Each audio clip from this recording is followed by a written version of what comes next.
ओम नमः सिद्धेभ्याय जय श्री ओम नमः सिद्धेभ्याय जय श्री ओम नमः सिद्धेभ्याय। मंगलम भगवान वीरो मंगलम गौतमो गणी मंगलम कुंद कुंदाद्यो जैन धर्मोस्तु मंगलम सर्वमंगल मांगल्यम सर्व कल्याण कारकम प्रधानम सर्वधर्माणां जैनम जयतु शासनम जैनम जयतु शासनम जैनम जयतु शासनम मोक्षमार्गस्य नेतारं भेतारं कर्म भूभृतां ज्ञातारं विश्वतत्त्वानां वंदे तद्गुणलब्धये। तत्वार सूत्र नाम का ग्रंथ हम लोग पढ़ रहे हैं। आचार्य उमा स्वामी ने ग्रंथ के पहले अध्याय में और उसके बाद का जो पहला परिशिष्ट है उसमें सम्यक दर्शन और सम्यक चारित्र में जो भिन्नताएं हैं, दो अलग अलग जो चीजें हैं, भले ही उनका हेडिंग मोहिनी के नाम से ही है, उनके दो उपभेद हैं। उनमें से जो दर्शन मोहिनी है वो तो एक साथ जो है श्रद्धा या तो सम्यक होती है या मिथ्या होती है। उसका जो है वो क्रमिक विकास नहीं होता। जबकि उसी मोहिनी का जो दूसरा पार्ट है जिसे अपन चारित्र मोहिनी कहते हैं, उसमें उसमें क्रमिक विकास होता है। तो क्रमिक क्रमिक विकास में जो चतुर्थ गुण स्थान से सम्यक चारित्र के की बुनियाद पड़ जाती है। और अनंतानुबंधी कषाय का जाना इस बात का प्रमाण है कि उतने अंशों में चारित्र प्रकट हुआ है। लेकिन जिसे सम्यक चारित्र की पदवी दी जाती है, यानी उतना सिग्निफिकेंट वो मात्रा नहीं होती, क्योंकि तीन चौकड़ी बाकी रहती हैं। इसलिए ये कहा जाता है कि जो चतुर्थ गुण स्थान है उसमें सम्यक तो होता है, लेकिन चारित्र जिसे सम्यक चारित्र की संज्ञा दी जा सके ऐसा सिग्निफिकेंट चारित्र प्रकट नहीं होता। क्योंकि चतुर्थ गुण स्थान में जीव के अनुव्रत आदि धारण नहीं होते। तो जबकि पंचम गुण स्थान में चारित्र कहा गया है क्योंकि वहां अनुव्रत आदि धारण हो जाते हैं। तो एक तो ये बात हुई। लेकिन जो चारित्र गुण है, चारित्र गुण का अब चौथे गुण स्थान के बाद, जैसे मैंने पांचवे में बताया कि पांचवे में किंचित चारित्र का विकास होता है। फिर छठे सातवें गुण स्थान में छठ और ज्यादा होता है। और फिर उसके बाद में जो ऊपर के गुण स्थान चढ़ते हैं उनमें भी और क्रमिक विकास होता चला जाता है। और 12वें गुण स्थान में जाकर के क्षीण मोह कषाय नाम का जो गुण स्थान है उसमें यथाख्यात चारित्र होता है। और चारित्र की संपूर्णता होने के बाद जीव को केवल ज्ञान की प्राप्ति होती है और 13वां गुण स्थान प्रकट होता है। ये सब अपन जानते हैं। अपन जो इतनी बार पढ़ेंगे तो ये आपके वो स्थायी रूप से आपको आपकी उसमें आ जाएगा अंडरस्टैंडिंग में, फिर ये जाने वाला नहीं है। तो इसमें वो इसी शंका का वो समाधान कर रहे थे कि हालांकि दर्शन मोहिनी चारित्र मोहिनी दोनों गुण जो है वो एक मोहिनी के ही भेद माने जाते हैं, लेकिन दोनों में ये भेद है। और दूसरी बात ये भी है कि भेद होते हुए भी उनमें कुछ ना कुछ निमित्त नैमित्तिक संबंध अवश्य रहता है। और वो संबंध क्या रहता है कि सम्यक दर्शन होने के बाद जीव की मान्यता बदल जाने के बाद उसकी जो कषाय हैं उनमें भी ड्रास्टिकल चेंज होता है ना। सम्यक दृष्टि जीव के क्रोध मान माया लोभ आदि उस प्रकार के नहीं होते जैसे कि मिथ्या दृष्टि के होते हैं। ये अपन ने दो बातें पढ़ी थी। इन सब का जो समाधान अपन पढ़ रहे हैं, इतना विस्तार से इसलिए बताया कि संक्षेप में तो इतनी सी बात ही है, लेकिन इसको विस्तार से इसलिए बताया कि आपको कहीं ना कहीं वो याद रहेगा। तो अभी देखते हैं, उसमें लोगों के बहुत सारे प्रश्न भी आते हैं, तो उन सब का उन्होंने समाधान एक जगह किया है और अपन को ये सुनने को मिल रहा है एक जगह पर। बाकी सभी ग्रंथों में ये बारीकियां नहीं मिलती। और यहाँ उन्होंने चारों ग्रंथों चारों अनुयोगों के हिसाब से उसका जो है वो दिया है, डिस्क्रिप्शन दिया है कि वर्तमान योग में ऐसा कहा जाता है, द्रव्यान योग में ऐसा कहा जाता है, करणान योग में ऐसा कहा जाता है। लेकिन वास्तव में और द्रव्यान योग तो हो ही गया, चरणान योग हो गया, करणान योग में जो कर्मों की एक्चुअल स्थिति है उसके अनुसार जो है वो हुआ नहीं होता। जैसे मोटे मोटे प्रकार से अपन कहते थे कि भाई साहब मंदिर आओ आप, तो साहब में मंदिर आए और आपको बस मोक्ष मार्ग प्रशस्त प्रशस्त हुआ। तो ये एक स्थूल कथन है। ऐसे स्थूल कथन बहुत सारे कहे जाते हैं, लेकिन वास्तविकता तो ऐसी है नहीं। आप मंदिर में भी आ गए, पूजन पाठ भी आपने कर लिया और रोज कर रहे हैं, तब भी आपको जो मोक्ष का मार्ग है उसके लिए जो मुख्य चीज है सम्यक दर्शन, उसकी भी प्राप्ति नहीं होगी। ऐसे क्यों होगी, नहीं होगी, ये जरूरी नहीं। और उसके सम्यक दर्शन होने के बाद भी उस पर्याय में आपका जो चारित्र वो यथा क्या चारित्र का होगा कि नहीं होगा, वो भी डाउटफुल है। लेकिन ये मोटा मोटे जो कथन कर दिए जाते हैं कि भैया आत्मा का आपने अगर चिंतन शुरू कर दिया तो आपको मोक्ष मार्ग हो जाएगा। कोई ऐसा कह देता है कि जो है वो जिसने भक्ति भाव से जिनेंद्र देव की पूजा सेवा आदि कर ली वो मोक्ष पहुंच जाएगा। तो ये सारे जो कथन है व्यवहार के कथन होते हैं, स्थूल कथन होते हैं। और वास्तविक कथन जो है वो केवल ज्ञान गम्य होता है, जो करणान योग के माध्यम से प्रकट होता है। तो अपन उसके आगे चलेंगे। देखो, इसकी बहुत अच्छी अच्छी बारीकियां हैं। आपको कहीं कोई डाउट लगे तो आप पूछ सकते हैं, दिक्कत नहीं।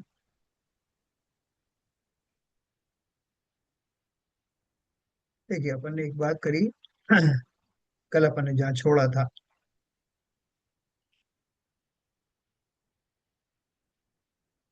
ये अपन ने बहुत लंबा चौड़ा पाता पढ़ा था ये। अब शंका की बात यह रह जाती है कि मिथ्यात्व के नाश के साथ ही कषाय का पूर्ण नाश क्यों नहीं होता। इसका समाधान यह है कि मिथ्यात्व और कषाय सर्वथा एक वस्तु तो है नहीं। सामान्य स्वभाव दोनों का एक है, किंतु विशेष की अपेक्षा से कुछ भेद भी है। विशेष सामान्य की अपेक्षा से भेद अभेद दोनों को यहाँ मानना चाहिए। यह भाव दिखाने के लिए ही शास्त्रकार ने सम्यक्त और आत्म शांति के घात का निमित्त मूल प्रकृति एक मोह रखी है ना। एक मोह कॉमन रख दिया है, तो उस पर उसमें भेद भी किए हैं। उत्तर प्रकृति में दर्शन मोहिनी मोहिनी तथा चारित्र मोहिनी दो भेद किए हैं। इस स्पष्टीकरण में पहली और दूसरी शंका का समाधान हो जाता है। जबकि उत्तर प्रकृति में भेद है, तो उसके नाश का पूर्ण अविनाभाव कैसे हो सकता है, यानी नहीं हो सकता, क्योंकि वो एक दूसरे पर डिपेंडेंट तो है नहीं कि अगर वो सम्यक दर्शन हुआ तो जो कषाय आदि है या चारित्र है पूर्णता एकदम शुद्ध हो जाएगा, ऐसा नहीं। हाँ, मूल कारण के ना रहने पर चारित्र मोहिनी की स्थिरता भी अधिक नहीं रहती। जिस जीव को सम्यक दर्शन हो गया है, उस जीव को अब चारित्र मोह का विकास शनै शनै होगा ही होगा, और लेकिन एकदम हो जाएगा पूरा, ऐसा नहीं होता। दर्शन मोहिनी के साथ न सही तो भी थोड़े ही समय में चारित्र मोहिनी भी नष्ट हो जाता है ना। ये बोल रहे हैं कि भले ही उसमें टाइम लगे लेकिन हो जरूर जाता है। ऐसा नहीं रह सकता कि दर्शन मोहिनी तो चला गया लेकिन चारित्र मोहिनी बना रहा, दीर्घ काल तक बना नहीं रहता। अथवा सम्यक्त के हो जाने पर भी ज्ञान सदा स्वानुभूति में ही तो नहीं रहता। जब ज्ञान का बाह्य लक्ष्य हो जाता है, तब स्वानुभूति से हट जाने के कारण सम्यक दृष्टि भी विषयों में अल्प तन्मय हो जाता है। किंतु यह छद्मस्त ज्ञान की चंचलता का दोष है, और उसका कारण भी कषाय ही है। उस ज्ञान की केवल कषाय नैमित्तिक चंचलता कुछ समय तक ही रह सकती है, और वह भी तीव्र बंध का कारण नहीं होती। तो क्या बोल रहे हैं, जिस समय सम्यक्त हुआ था ना हमको करण लब्धि पूर्वक, उस समय अनुभूति हुई थी आत्मा की। वो उससे जो उसके जो विरोध करने वाले जो गुण थे वो सब शमन को प्राप्त हो गए थे, और करण लब्धि के अंतिम समय में आत्मा का की अनुभूति हुई। अनुभूति होते ही जीव को उस अनुभूति के साथ ही उसका श्रद्धान सम्यक हो जाता है। ये अपन ने पढ़ा था। लेकिन वो बोल रहे हैं कि वो अनुभूति एक अंतर्मुख से ज्यादा टिकती नहीं है, अंतर्मुख भी छोटा वाला हो सकता है, उतनी देर तक ही वो टिकती है, उसके बाद में अनुभूति तो चली गई, लेकिन उसका स्वाद बना रहता है सम्यक दर्शन के रूप। तो अब उस स्वाद के रहने के बाद क्या लगा, तब स्वानुभूति से हट जाने के कारण सम्यक दृष्टि भी विषयों में अल्प तन्मय हो जाता है। जिस समय अनुभूति होती है ना, जैसे आप मिश्री का स्वाद ले रहे हो, तो उस समय आपसे लोग आकर के बात कर रहे हैं, कोई कह रहा है भाई साहब सुनिए जरा, वो कान में बोल रहा है लेकिन आप उस जिह्वा के स्वाद में इतने तन्मय है कि आप सुन ही नहीं रहे। बोले साहब मैंने आपको बहुत बोला, आपको बार बार आपको संबोधन किया और आप सुन ही नहीं। आप बोले वाह वाह वाह, मजा आ गया। तो ठीक उसी प्रकार से स्वानुभूति के समय में जीव पूर्ण अपने में तन्मय रहता है, और उस काल में तो उसका ध्यान और किसी के ऊपर जाता ही नहीं। अंतर्मुख काल तक जब तक वो अनुभूति रहती है तब तक और किसी चीज पर जाता नहीं। लेकिन वो अनुभूति के समाप्त होते ही सम्यक दर्शन तो बना रहेगा, लेकिन अनुभूति नहीं रहेगी। और नहीं रहेगी तो वो जीव जो है, अब उसका जो उपयोग है वो किंचित बाह्य विषयों में भी जाने लगता है ना। अल्प तन्मय हो जाता है, मतलब थोड़ा तो तन्मय अपने में भी है लेकिन ज्यादा अब बाहर में चला गया। सीता जी की याद आ गई कि सीता जी का क्या होगा, वो कहाँ चली गई। लक्ष्मण जी की याद आ गई कि वो कहाँ है। तो उन विषयों में भी चला जाता है। किंतु वह छद्मस्त ज्ञान की चंचलता का दोष है, और उसका कारण भी कषाय ही है। ये बोल रहे हैं कि वो सम्यक दर्शन की गलती नहीं है, बल्कि जो ज्ञान है हमारा, देखो ज्ञान की एकाग्रता। सम्यक दर्शन जब होता है तो वो जो ज्ञान जो भ्रमित हो रहा था, इधर उधर सुई घूम रही थी कि ये सही है कि वो सही है, कि ये सही है वो सही है, एक दिन आकर के सही जगह पर, जैसे आपने एक चक्र बनाया होता ना, तो चक्र में बहुत सारे विकल्प लिखे हैं और आपकी नीडल घूम रही है। आपको बोला कि नीडल को सही जगह पर आप टिक करो, वहां पर स्थिर हो गई थोड़ी देर के लिए, तो हम मान लेंगे कि आपका उत्तर ये है। तो ऐसी वो नीडल घूम रही सम्यक ज्ञान की, और वहां पर सम्यक ज्ञान की जो नीडल थी उसने आत्मा अलग है शरीर अलग है, आत्मा अलग है शरीर अलग है, इस वाले कॉलम पे जा करके वो टिक गई। तो आपका उत्तर सही हो गया। उत्तर सही हो गया और वो टिकी रही। ऐसा नहीं कि टिकी और चल दी, पर टिकी रही तो आपको उतनी देर में ज्ञान, और उतनी देर में आपकी श्रद्धा सम्यक हुई। और चूंकि उस ज्ञान पूर्वक उस भाव पूर्वक हुई, इसलिए वो ज्ञान भी उस समय से सम्यक हो गया। अब बात हो गई कि ये दोनों दोनों चीजें सम्यक हो गई, लेकिन वो ज्ञान की जो नीडल है उसमें किंचित चंचलता रहती। तो चंचलता रहने से श्रद्धा तो सम्यक हो गई, लेकिन दोनों को सम्यक बना रहना आवश्यक है स्थिरता के लिए। वो अगर किसी कारण से वो नीडल थोड़ी सी आपकी इधर उधर हिलती है, तो क्या होगा कि सम्यक दर्शन वाला वो जो कॉलम है वो तो इंटैक्ट हो गया, लेकिन वो नीडल अभी इधर उधर हो रही है उसी कॉलम के अंदर, ये थोड़ा कभी इधर बाउंड्री टच करती, कभी इधर की बाउंड्री टच करती है। तो उस समय में उस चंचलता के कारण से जीव को थोड़ा सा ऐसा लगता है कि उसकी श्रद्धा भ्रमित हो गई। श्रद्धा भ्रमित नहीं हुई, उसका जो ज्ञान है उस समय जो उसके साथ मिला हुआ था, कोइंसाइड था, वो नीडल थोड़ी सी डेविएट होती है। उस कारण से, क्योंकि अभी कषाय की तीन चौकड़ी बची हैं, तो उनका निमित्त पा करके वो ज्ञानानुभूति जो है वो इधर उधर जाती है, और उसके निमित्त से उनके जो कषाय आदि कार्यों में इन्वॉल्वमेंट होता है। जो कषाय वगैरह हो रहे हैं, युद्ध करना कषाय है, विलाप करना कषाय है, आर्तरोद्धान सब कषाय में आते हैं।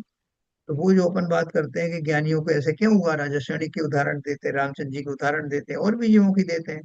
तो उन्होंने कहा कि उनकी श्रद्धा तो इंटैक्ट है, लेकिन उस समय जो ज्ञान की किंचित चंचलता है, जो तीन कषाय की चौकड़ी के निमित्त से किंचित बनी रहती है, उस कारण से ऐसा होता है। ये उन्होंने बताने की कोशिश की आपको। इसलिए ज्ञान के दर्शन के सम्यक हो जाने के बावजूद भी कषायें बनी रह सकती हैं, और चारित्र में अभी पूर्णता नहीं आती। उस ज्ञान की केवल कषाय नैमित्तिक चंचलता कुछ समय तक ही रह सकती है, और वह भी तीव्र बंध का कारण नहीं होती। अब रामचंद्र जी ने जो इतना किया, उनकी शायद 17,000 साल की आयु थी रामचंद्र जी, तो 6 महीने तक उन्होंने वैसा किया कि लक्ष्मण के शरीर को लेकर होते रहे, लेकिन वो ज्यादा समय तक थोड़ी चला। और वहां पर उनके पुण्य के निमित्त से कुछ देव आए, और देवों ने उनके सामने क्या किया, वो अपने वो भाई की लाश को कंधे पे रख करके वो जगह जगह घूम रहे, बीच बीच में उसको बोल रहे भैया उठ गए हो तो थोड़ा भोजन कर लो, चलो मैं आपको निला देता हूँ। तो क्या बात हो गई है, ऐसे करके वो पागलों जैसा व्यवहार चल रहा था। तो वो कुछ देवों को, जो उनके मित्र रहे होंगे पूर्व भाव में या जो भी रहे, उनको लगा कि इनको लाइन पे लाना जरूरी है। जैसे कुछ जीवों ने उनका किया था ना, आदिनाथ भगवान के लिए वो नीलांजना को उतारा था, है ना। वो अलग कहानी है, ये दोनों के बारे में मैं आपको बताता हूँ। तो उन देवों ने आकर के क्या किया कि रामचंद्र जी जा रहे थे तो वहीं पास में ही उनके सामने थोड़ा सा दूर जा करके एक मशीन लगाई, स्पेलर टाइप की होती है, इसमें तेल निकलता है। वो मशीन खड़ी कर दी और उसमें उनको दिखा दिखा करके रेत भर भर के उसमें डाल रहे हैं। और बार बार में चिल्ला रहे हैं, निकला क्या तेल, निकला क्या तेल। तो रामचंद्र जी पटा अचानक से वहां से निकले तो उन्होंने कहा क्या कर रहे हो तुम लोग। बोले साहब तेल निकाल रहे हैं रेत में से। बोले पागल हो गए हो क्या, रेत में से तेल निकलता है क्या। अरे बिल्कुल, क्यों नहीं निकल सकता। जब मरे हुए जीव को खाना खिलाया जा सकता है, नहलाया जा सकता है, सब काम किए जा सकते हैं, तो रेत में से तेल क्यों नहीं निकल सकता। तो ये बात सुनते उनको, उनका जो भ्रम था जो अचानक से दूर हो गया। अरे मैं क्या कर रहा था, ऐसा उनको तंद्रा सी जैसे खुली। और तुरंत प्रभाव से उन्होंने अपने ओरिजिनल उसमें आ गए। लक्ष्मण जी का दाह संस्कार किया गया और रामचंद्र जी और उनकी उदासीनता और वीतरागता और बढ़ने लगी, है ना। ये सब शास्त्रीय प्रमाण है। तो इसलिए ये जो किंचित थोड़ा सा जो चारित्र में शिथिलताएं आती हैं, तो वो तीन चौकड़ी कछाई की बाकी रहने के कारण से इस तरह के भाव आते हैं। लेकिन उनसे सम्यक दर्शन बाधित नहीं होता, क्योंकि सम्यक दर्शन बाधित होने के लिए बहुत गहरे में जब जीव चला जाता है, प्रकृति चाहती है आपने जो सम्यक दर्शन प्राप्त किया वो टिका रहे। लेकिन अगर आपका पुरुषार्थ बहुत कमजोर है तो उसको नहीं टिका पाते, तो औपशमिक सम्यक के बाद में जीव मिथ्यात्व में चला जाता है, या छाया सम्यक सम्यक के बाद मिथ्यात्व में चला जाता है। छाया के बाद तो जाता नहीं।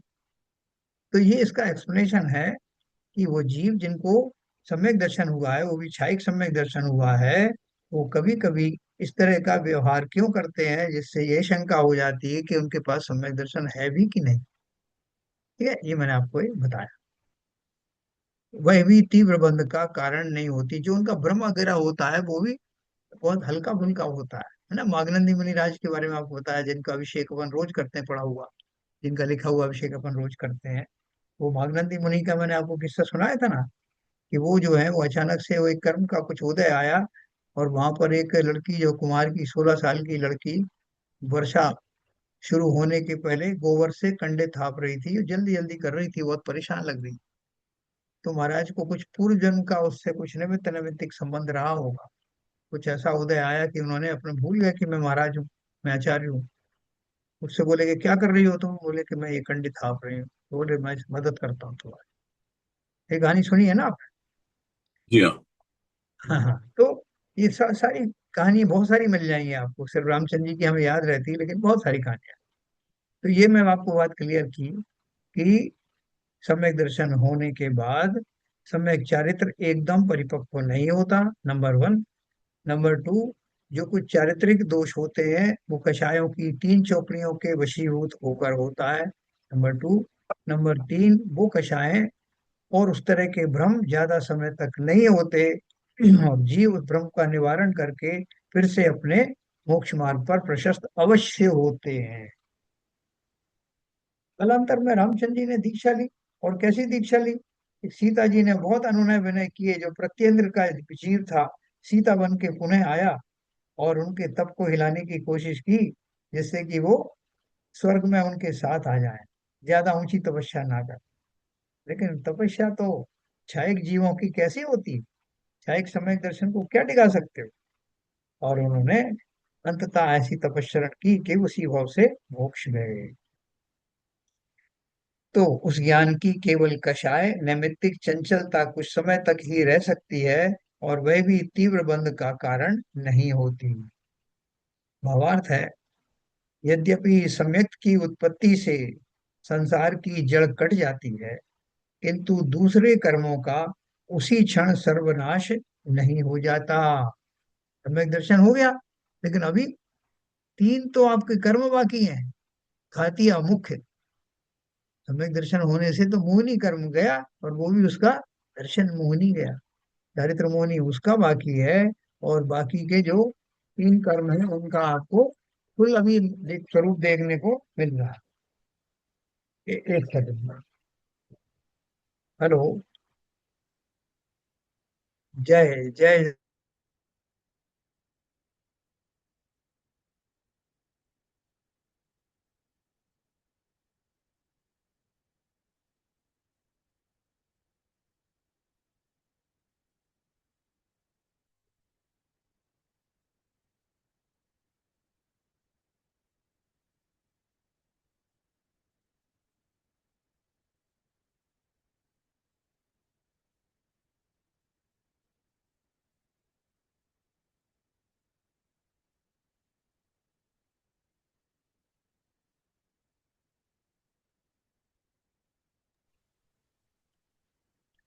तो तीन जो चार कर्म है, चार में से मोहिनी कर्म का अभी दर्शन मोहिनी गया, चरित्र मोहिनी उसका बाकी है। बाकी के और तीन कर्म कौन से बाकी है अभी?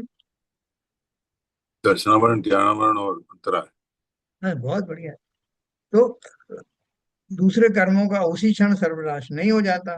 कर्म अपनी अपनी योग्यता के अनुसार बंधते हैं और उदय में आते हैं। जैसे मिथ्यात्व के साथी चारित्र मोहिनी की उत्कृष्ट स्थिति 40 कूड़ा कूड़ी सागर की होती है? जबकि मिथ्यात्व की कितनी होती है, दर्शन मोहिनी की? 70 करोड़। 70। 70 कूड़ा कूड़ी सागर। इससे यह निश्चय हुआ कि मिथ्यात्व ही समस्त दोषों में अधिक बलवान दोष है, और वही दीर्घ संसार की स्थापना करता है। इसलिए यह समझना चाहिए कि उसका नाश किया और संसार का किनारा आ गया। किंतु साथ ही यह भी नहीं भूलना चाहिए कि मोह तो दोनों ही हैं। उनमें से एक दर्शन मोह अमर्यादित है और दूसरा चारित्र मोह मर्यादित है, किंतु दोनों संसार के ही कारण है ना? मर्यादित मर्यादित का क्या अर्थ है यहाँ पे? कि दर्शन मोह अगर है आपका, तो अनंत काल से आपका वो चल रहा है और अनकंट्रोलेबल है। इसमें कंट्रोल करने की बात है ना, कि थोड़ा सा आप उसको ट्यून कर दें, रेगुलेट कर दें, तो ऑन ऑफ वाला है। लेकिन चारित्र मोह में उसमें रेगुलेशन हो सकता है। कितना चारित्र विकसित हुआ आपका, वो थोड़ा आपके पुरुषार्थ के ऊपर अधीन है। लेकिन तो बोल रहे हैं दोनों ही संसार के कारण है, कि नाम ही उनका मोह है। यदि संसार का संक्षेप में स्वरूप कहा जाए तो वह दुखमय है। इसलिए आनुषंगिक रूप से दूसरे कर्म भी भले ही दुख के निमित्त कारण हों, किंतु मुख्य निमित्त कारण तो मोहनी कर्म ही है। जबकि सर्व दुख का कारण मोहनी कर्म मात्र है, तो मोह के नाश को सुख कहना चाहिए। है ना? क्या बोल रहे हैं वो? सर्व दुख का कारण मुख्य रूप से क्या है? मोहनी कर्म। सर्व दुखों का कारण क्यों, आप समझ गए होंगे। कोई बताओ जरा, मुझे से एक्सप्लेन करो कि मोहिनी कर्म से के रहने रहते हुए सभी कर्मों का दुख मिलता है, और मोहिनी कर्म के जाने पर फिर वैसा दुख किसी कर्म के द्वारा प्राप्त नहीं होता। सर, ये उससे इस हाँ, मोहनीकरम जाता है, उसके साथ में अनंतानुबंधी चौकड़ी भी जाती है। बराबर। श्रद्धा सम्यक हो जाती है। ओके। बाकी तीन जो चौकड़ियां हैं, वो चारित्र मोहिनी की, वो इतनी तीव्र नहीं होती हैं। इसलिए वो सुख का कारण इसको डिफाइन कर रहे हैं। हाँ, नहीं, ये बाकी की जो तीन कर्म है ना, ज्ञानावर्णी दर्शनावर्णी और अंतराय, हाँ, वो बोलते हैं उनके कारण होने वाला दुख जो है, वो वो काय का दुख वो इतना तीव्र नहीं होता है। है? नहीं, देखो तीव्र भी क्या है। अभी मान लो कि मुझे शरीर में कोई रोग हो गया, या मेरा ज्ञान बहुत हल्का हो गया, या मेरा मेरा जो है दर्शन में गुण जो है कमजोर हो गया, या मेरा जो है अपन बाह्य कारण मान ले अंतराय के, जो दानांतराय लाभांतराय भोगांतराय है, मुझे लाभ नहीं हो रहा, मैं भोग नहीं कर पा रहा हूँ, और इस तरह की चीजें हो रही हैं। तो उनका, उनके ना होने से जो दुख होता है, वो दुख होगा क्या? जो क्योंकि ज्ञानी वो होगा उसको नहीं होगा। क्योंकि दुख का कारण क्या है? मोहनी कर्म है। मोहनीकरम। क्योंकि मोहिनी कर रहे हैं। ये मैंने शरीर को अपना माना, इसलिए तो मेरे को दुख हुआ, मेरा धन चला गया। अरे जब मेरे पास वेद विज्ञान की ताकत है और शरीर ही मेरा नहीं है, ऐसा विश्वास है, तो शरीर में कुछ भी हो जाए, मुझे काहे को दुख होगा? मेरा ज्ञान का उभार भी कम हो गया, दर्शन का भी हो गया, और मेरे स्वजनों में से किसी किसी का स्वर्गवास हो गया, धन चला गया। तो ये सारी तो सब शरीर से जुड़ी हुई चीजें हैं ना। मेरी पोस्ट जो है वो डिमोट हो गया, तो इन सब से, ये शरीर से जुड़ा है। जब मैं उसको कोई गिनता ही नहीं हूँ, क्योंकि वो शरीर से जुड़े हैं और शरीर को मैं कतई अपना मानता नहीं, तो मुझे किसी तरह का दुख होगा ही नहीं। इसका अर्थ क्या है? मुख्य रूप इवन वेदनी कर्म, चार घातीय कर्म, अघातीय कर्मों में से वेदनी बोलते हैं, साता वेदनी, असाता वेदनी। तो साता असाता अपन कहते हैं, क्यों साहब साता में तो हो ना। तो उस अपेक्षा से कहते हैं कि ये दुखी है कि सुखी है, लेकिन दुख और सुख का कनेक्शन साता असाता वेदनी से कम और मोहनी कर्म से ज्यादा है। क्यों? क्योंकि असाता वेदनी में आपके पास ऐसे पदार्थ मिल गए जो आप नहीं चाहते थे, या साता कर्म में ऐसे मिले जो आपको अच्छे लगे या बुरे लगे। तो उन दोनों में अच्छे और बुरे का भाव कौन पैदा करता है? वो नहीं करता। सामग्री बहुत आ गई, लेकिन आपको अच्छे बुरे का कुछ पता ही नहीं चल रहा, तो आप क्यों दुखी और सुखी हो?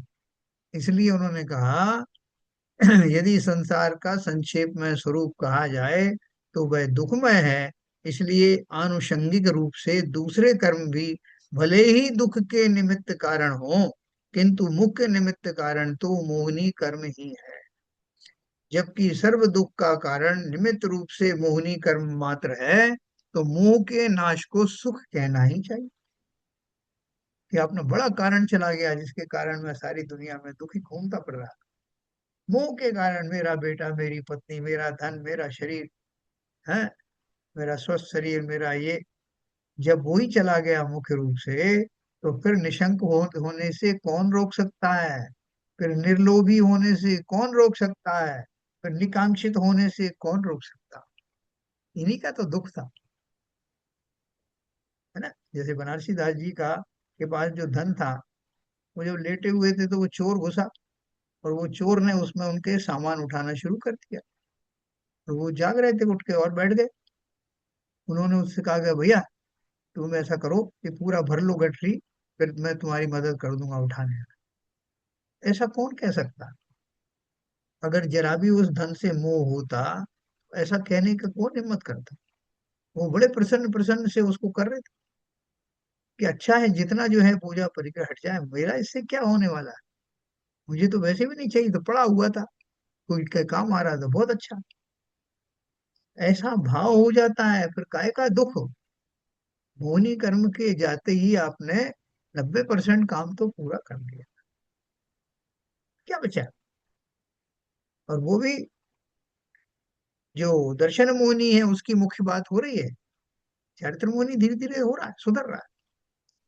तो मोह के नाश को सुख कहना चाहिए। जो ग्रंथकार मोह के नाश को सुख गुण की प्राप्ति मानते हैं, उनका मानना मोह के संयुक्त कार्य की अपेक्षा से ठीक है। वैसा मानना अभेद व्यापक दृष्टि से है। इसलिए जो सुख को अनंत चतुष्टय में गर्भित करते हैं, वे चारित्र तथा सम्यक को भिन्न नहीं गिनते, क्योंकि सम्यक तथा चारित्र के सामुदायिक स्वरूप को सुख कहा जा सकता है। देखो, अपन चार चतुष्टय की बात करते हैं, अनंत ज्ञान, अनंत दर्शन, अनंत सुख और अनंत वीर, है ना। ये तो अपन ने अलग अलग बोल दिया, लेकिन अभी नीचे आप सुनना। चारित्र और सम्यक्त दोनों का समावेश सुख गुण में अथवा स्वरूप लाभ में ही होता है। इसलिए चारित्र और सम्यक का अर्थ सुख भी हो सकता है। क्या बोल रहे हैं? चारित्र और सम्यक दोनों का समावेश सुख गुण में अथवा स्वरूप लाभ में ही होता है। इसलिए चारित्र और सम्यक का अर्थ सुख भी हो सकता है। यानी मैंने अगर अनंत सुख कह दिया, वो क्या कहना चाह रहे हैं?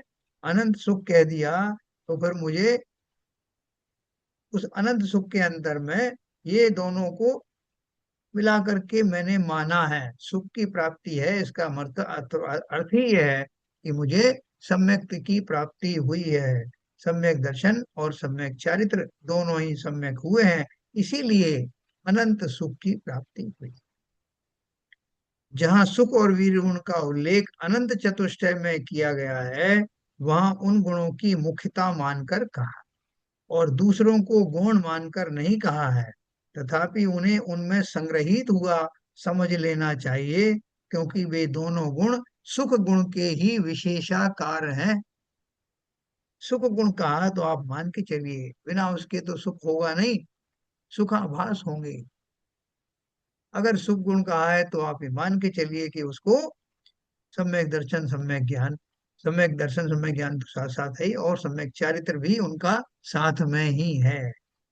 इसलिए गुण के सुख प्रकट हुआ। अनंत चतुष्टय के धनी, अनंत चतुष्टय में ये गुण कहाँ से आया? उसमें ये थोड़ी कहा अनंत सम्यक दर्शन, अनंत सम्यक ज्ञान, जबकि रत्नत्रय है, तो वो उनको इसी में शामिल किया गया। ये बारीकी आपको समझा रहा है। इससे यह स्पष्ट हो जाता है कि मोहनी कर्म किस गुण के घात में निमित्त है, और इससे वेदनी की अघातकता भी सिद्ध हो जाती है। दादा, वेदनी कर्म को आपने घातीय कर्म नहीं बताया, उसको आघातीय कर्म बताया। तो क्यों बताया? बोले इसलिए बताया, वेदनी कर्म क्या करेगा? खाली वो सुख और दुख की सामग्री, जिसे हम सुख और दुख जनरली कहते हैं, वो सामग्री, उनका आने जाने से हम सुखी दुखी हो महसूस करते हैं। और क्यों करते हैं? उसमें मोह जुड़ा हुआ है। जिसके मोह नहीं जुड़ा है उसके पास में आप जो है वो मल रख दो, मूत्र रख दो, या सोना चांदी रख दो, या खाने का पकवान रख दो, उसके लिए सब बराबर। तो मोह नहीं कर्म का क्या बात कर रहे हो? खाने के सामने आपने ये क्या रख दिया, अब इसे कैसे खाएंगे, इसमें से स्मेल आ रही। तो वो भेद किसको पड़ता है? जिसका अभी मोहनी कर्म बाकी है। बाकी तो वेदनी कर्म मात्र सो कॉल्ड सुख दुख की सामग्री, यानी इष्ट अनिष्ट की सामग्रियों का जिस कर्म के उदय में प्राप्ति होती है, उसे वेदनी कर्म कहते हैं। मैंने आपको जो फूलों की, फूल वाली की और उसकी उदाहरण दिया था ना, मछली वाली की। वैसे वेदनी कर्म की फिर से एक बार डेफिनेशन बताइए, अभी आपने क्या बताई? हाँ, मैं वही बता रहा हूँ, उसकी उदाहरण भी दे रहा हूँ साथ में। कि जैसे अपन ने एक उदाहरण पढ़ा था ना, कि वो एक मछली वाली थी और एक वो फूल वाली थी। ठीक है? तो वो कहानी याद है आपको? जी जी। याद है। हाँ, दोनों सहेली थी ना। तो जी जी याद है। वो फूल वाली के पास गए। अब मछली आपके लिए कैसी है? आपके लिए आप तो वो आप उसके नाक में से कोड़ोगे कि अरे क्या बात कर रहे हो, मछली हमको तो नहीं चाहिए, ना तो उसकी गंध स्वादती है, ना वो जिस कारण से प्राप्त की जाती है वो कारण हमारे पास है। तो हमारे लिए तो वो कैसी हो गई? असाता वेदनी का कारण हो गई, कोई हमारे घर पे डाल के चला जाए। लेकिन वही मछुआरन जो उधर से निकल रही थी, वो कहे बहन जी मैं गलती से एक मछली यहाँ छोड़ गई। वो कहाँ छोड़ गई? बोले दरवाजे पे थी, आपने दरवाजा खोला नहीं होगा, मैं बस खाली आपको इन्फॉर्म करके और लेने आई। अरे बिल्कुल ले जाओ, उनको कोई मतलब नहीं इसका। और वो बहुत खुश कि मेरी खोई हुई मछली मिल गई, अब इससे कुछ और पैसे मिले। उस मरी हुई मछली से वो बहुत प्रसन्न। और आप संकट में आए, तो वस्तु एक ही है, लेकिन उससे आपको इष्ट और अनिष्ट की क्या वांछा हुआ, भ्रांति होती है, वो आपके मोहनी कर्म के ऊपर निर्भर करेगा। मोहनी कर्म का उदय है तो फूल वाली जो है उसको, मछली को हे समझेगी, मछली वाली फूल को हे समझेगी, मछली वाली मछली को जो है वो उपयोगी समझेगी, और वो फूल वाली फूल को उपयोगी समझेगी। तो किस वजह से समझेगी? क्योंकि उनका मोहनी कर्म के अंदर में उन्होंने ऐसा रजिस्टर कर रखा है। उनका जो मोहनी कर्म है, उनके संस्कार उस मोहनी कर्म के उदय में इसी तरह के बने हुए हैं। तो वेदनी कर्म एक अघातिया कर्म है, जो आत्मा के गुणों का घात नहीं करता, लेकिन सुख दुख की सामग्रियों का जिसके निमित्त से मिलना होता है, उस गुण को, उस कर्म को वेदनी कर्म कहते हैं। इसके दो वेद हैं, साता वेदनी और असाता वेदनी, है ना? अभी मान लीजिए कि मेरा मोहनी कर्म बाकी, तो मुझे जो है वो अच्छी अच्छी चीजें जो मैं खाता हूँ, शाकाहारी चीजें खाता हूँ, वो मुझे मिलती हैं, मैं बड़ा प्रसन्न होता हूँ। साहब, इस शहर में मैं आया, इतने दिन के बाद पहली बार मुझे शाकाहारी भोजन मिला, और मुझे बहुत आनंद आया। और दूसरा आदमी जो है वो बड़ा परेशान था, साहब इस शहर में नॉनवेज की बहुत दुकानें खुद देखी मैंने, कहीं मिली ही नहीं ना, वो इसलिए दुखी है। ये उसको नॉनवेज मिल गया, तब वो कहेगा साहब मैं अब संतुष्ट हुआ। तो ये दोनों के साता वेदनी कर्म का उदय है, अपने अपने साता वेदनी कर्म का। लेकिन साथ में मोहिनी कर्म दोनों के है। एक शाकाहारी में सुख मान रहा है, दूसरा निरामिष भोजन में सुख मान रहा है। तो वेदनी कर्म का एक कारण हुआ उन वस्तुओं की उपलब्धि होना, और मोहिनी कर्म की उपलब्धि में उनके संस्कार के हिसाब से उनको अच्छा या बुरा मानना। अब तीसरा किस्म का एक व्यक्ति निकला वहां से, उससे बोला गया साहब आप जो है कौन सा भोजन करना पसंद करेंगे। उन्होंने कौन सा मतलब, बोले ये निरामिष भोजन है और ये सामिष भोजन है, कौन सा आप पसंद करें। बोले मुझे तो कुछ भी करना नहीं है। वो क्यों, बोले मैं तो भोजन करता ही नहीं, मैं तो संयम से रहता हूँ। कभी 4-5 दिन के अंदर अंदर कुछ जो है थोड़ा सा एक ड्राई फ्रूट ले लेता हूँ दरअसल, वो भी शरीर को चलाने के लिए। तो बोले कि आप इनका बुरा मानते हो क्या, ये नॉन वेजिटेरियन खाते हैं, ये जो वेजिटेरियन खाते हैं उनको अच्छा मानते हैं। बोले मुझे कोई मतलब नहीं, किसको क्या खाना है किसको क्या करना है मुझे क्या फर्क पड़ता है, मुझे इससे कोई फर्क नहीं पड़ता। ना मैं नहीं खाता ना मुझे, मैं जिसको जैसा करना है वो करे। तो उस जीव की जो मन स्थिति, या कोई साधु से पूछो कि साहब इस दुनिया में क्या अच्छा है, जो नॉन वेजिटेरियन अच्छा है वेजिटेरियन अच्छा है। बोले कि ये सवाल हमसे पूछने की जरूरत नहीं, हमारे लिए तो संसार के सब पदार्थ एक जैसे हैं, क्योंकि हमें प्रयोग करना ही नहीं है, हम शरीर तक को अपना नहीं मानते तो बाकी भी चीजों की बात क्या। तो इस तरह से वेदनी कर्म का काम, वेदनी कर्म में साता वेदनी के उदय से जिस व्यक्ति की जैसी परिणति है उसके हिसाब से उसको इष्ट पदार्थों की प्राप्ति होती।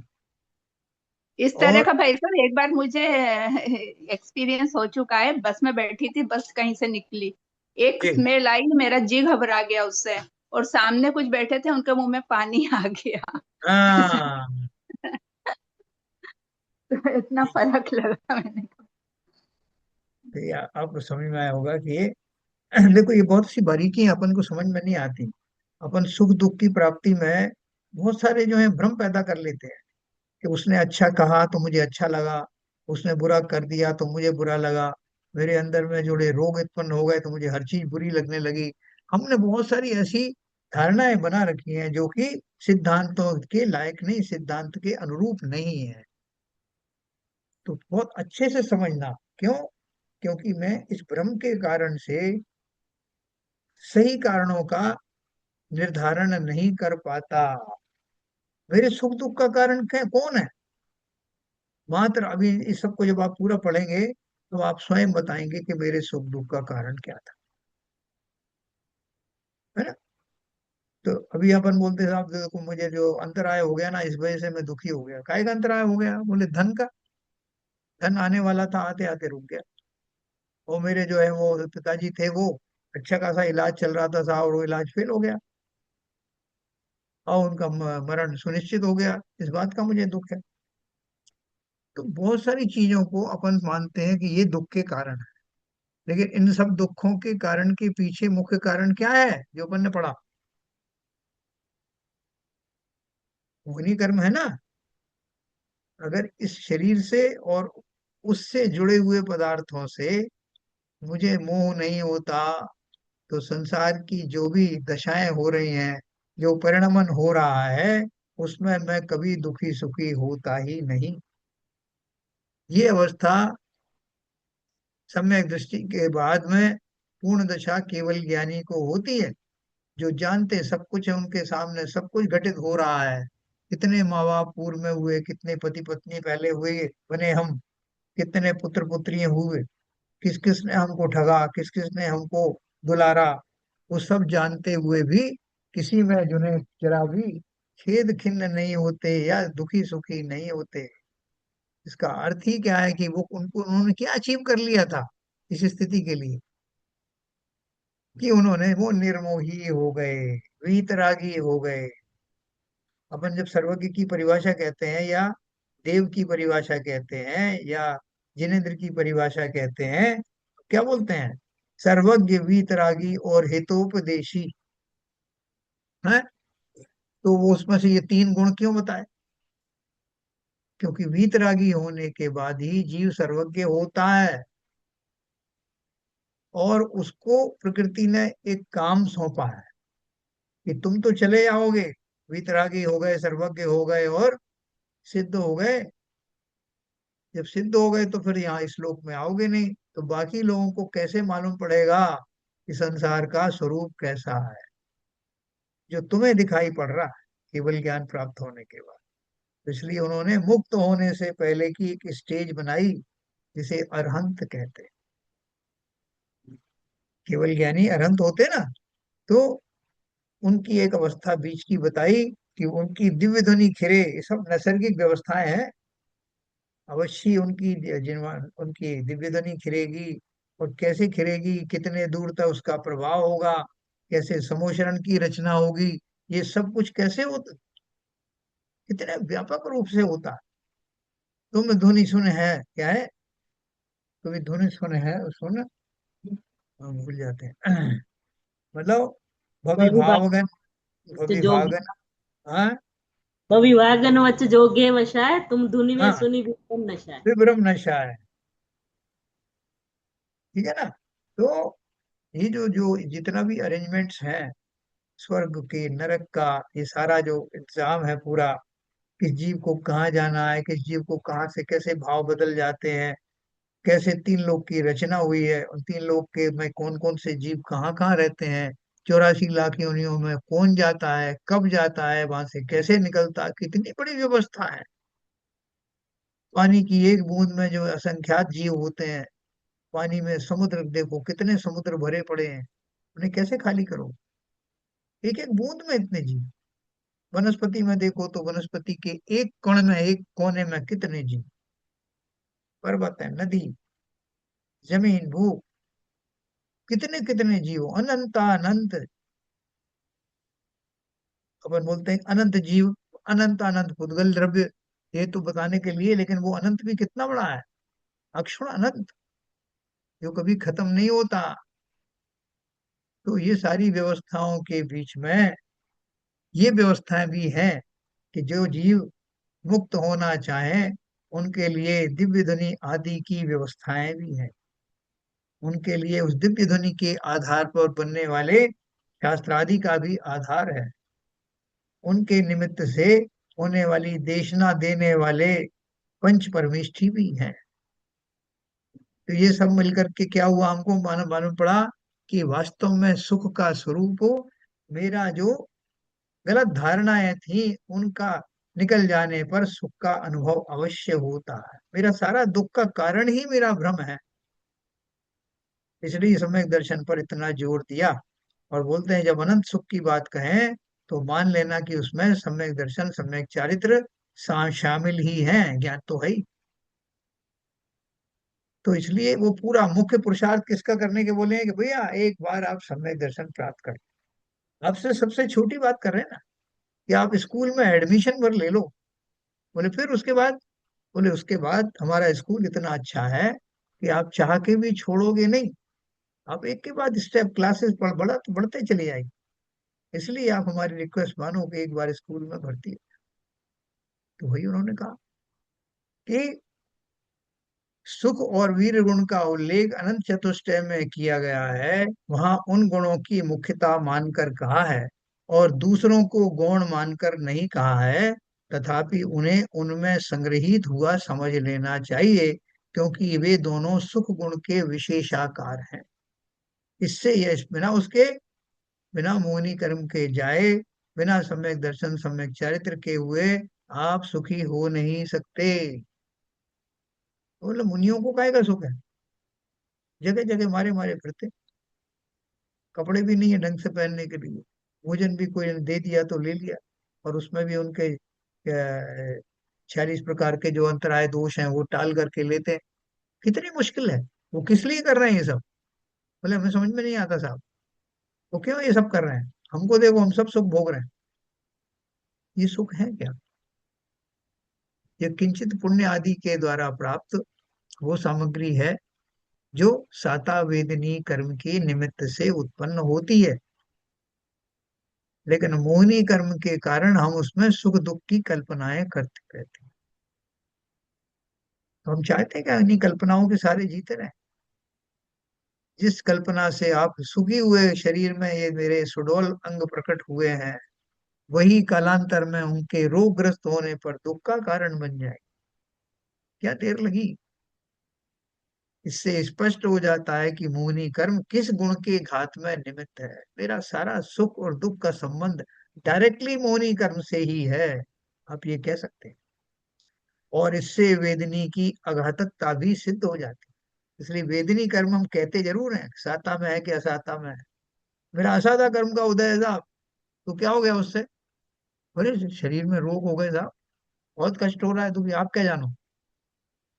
तो ये किस वजह से हो रहा है? बोले मेरा ये असाता वेदनी कर्म। तो बोल रहे हैं असाता वेदनी कर्म अगर होता रिस्पॉन्सिबल सुख दुख का, तो उसको शामिल करते ना सुख गुण में। लेकिन बोल रहे हैं वो तो मोहिनी कर्म को गिना है।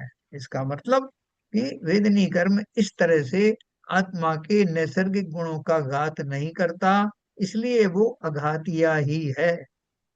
नैसर्गिक गुण क्या है? मेरा सुख गुण मेरा नैसर्गिक गुण है, और किसी भी द्रव्य का गुण सुख गुण नहीं होता।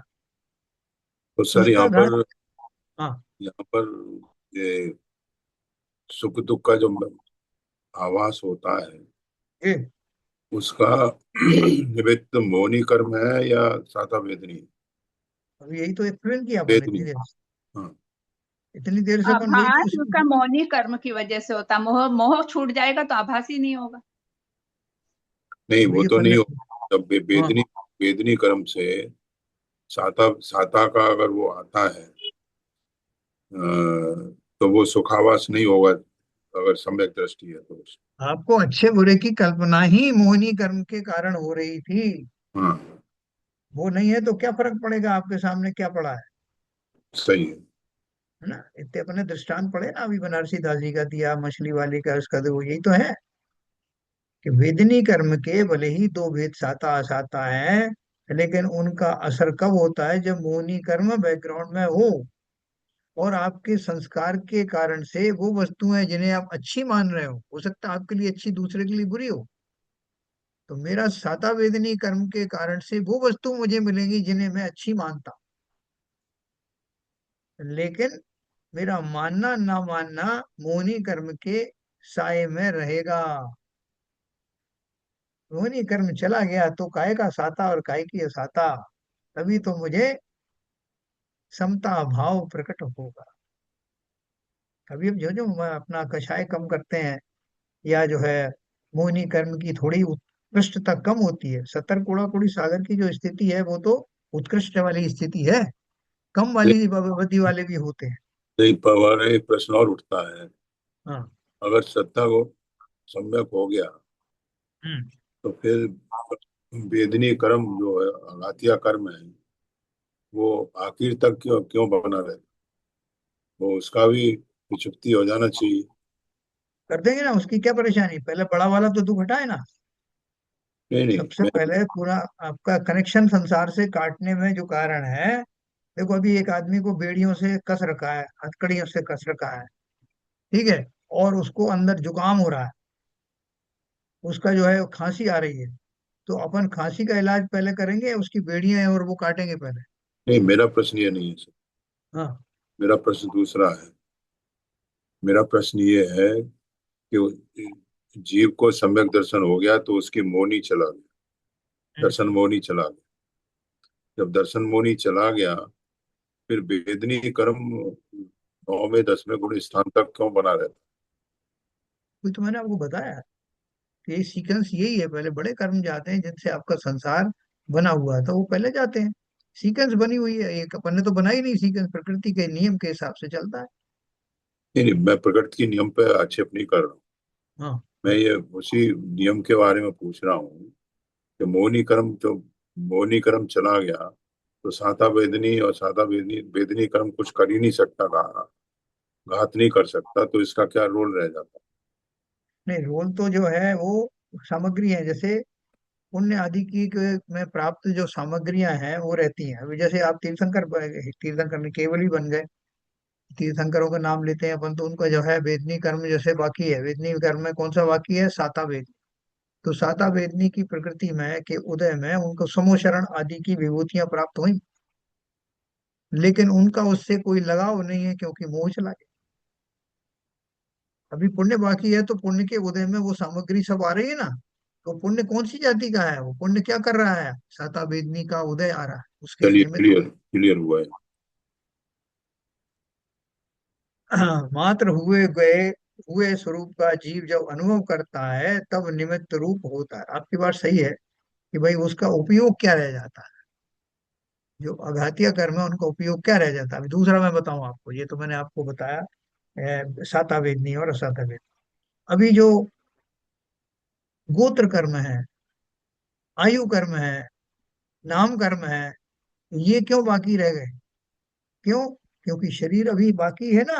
वो हम तो समझ में आता है, वो समझ में वो आता तीनों उससे जुड़े हुए हैं। है। तीनों से जुड़े। ठीक है, यह बात विशेष ध्यान में रखनी चाहिए कि जीव में होने वाले विकार भावों को जीव जब स्वयं करता है तब कर्म का उदय उपस्थित रूप में निमित्त होता है, किंतु उस कर्म के रजकणों ने जीव का कुछ भी किया है या कोई असर पहुंचाया है, यह मानना सर्वथा मिथ्या। देखो ये बात अपन पहले से जानते हैं, पहले कई बार पढ़ा है। कल अपन इसको और विशेष जोर से पढ़ेंगे कि कर्मों की इतनी बड़ी बड़ी जबरदस्ती पना चरणानी योग के ग्रंथों में, प्रथमानी योग के ग्रंथों में बहुत आता है, और हमारे दिमाग में भी वही बसा हुआ है। ये शास्त्र पढ़ते हैं तो हमें थोड़ी देर के लिए तो लगता है कि नहीं साहब, कर्म का कुछ नहीं है, मेरी ही कुछ गलती है। लेकिन बाई एंड लार्ज तो हमारा यही विश्वास है कि कर्म ही सब कुछ करते धरते हैं। हमने ईश्वर को मानना छोड़ दिया है, क्योंकि लिखा है, जैनियों को ऐसा नहीं मानना चाहिए, लेकिन कर्म करते हैं तो जैनियों को यही बताया गया है, चरणानी योग में बताया गया है, वर्तमान योग में बताया गया है, ऐसी पूजन लिखी गई है, ऐसे स्तुति लिखी गई है। तो उसके कारण से हम ऐसे ही भ्रमित बने हुए। तो वो हमारा भ्रम, वो हमारा जोर कर्मों के ऊपर से कैसे खत्म हो, उसके लिए आचार्य ने इस श्रृंखला को जारी रखा है। कल अपन इसको और विस्तार से पढ़ेंगे तो हमारा ये भ्रम भी निकल जाएगा। समय हो गया। संजय प्रकाश इनवाणी स्तुति करेंगे।